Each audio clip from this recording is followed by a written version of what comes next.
Ce que le docteur Erikson disait aussi, c'est que à l'intérieur de nous, et ça vient bien sûr de Freud, qu'à l'intérieur de nous, on a bien évidemment dans l'inconscient du refoulement. Je veux dire, ça, vous en avez tous entendu parler. Notre petite boîte noire, des fois c'est une grosse boîte noire, des fois c'est un gros coffre-fort où on a enfermé toutes sortes de choses qu'on a vécues. Vous savez, quand vous êtes petit puis vous avez envie de pleurer ou de crier, et des fois on vous disait quoi? Tais-toi! Arrête de parler, arrête de pleurer. Et là, on fait quoi dans des cas comme ça? Ben, puis on écrase.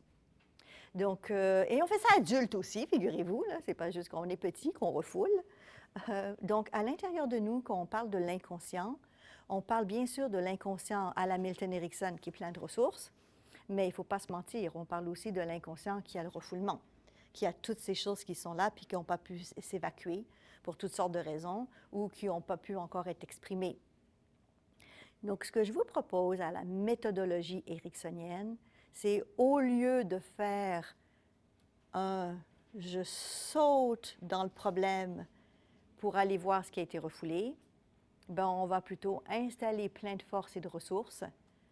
Et parce qu'il y aura beaucoup d'installations de forces et de ressources, ce qui a besoin de sortir sortira au fur et à mesure quand on en aura les capacités et les compétences, mais pas avant.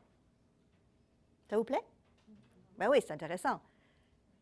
Moi, ce que j'adore là-dedans, c'est qu'on n'a pas besoin de creuser le problème. Mon Dieu Seigneur, enfin!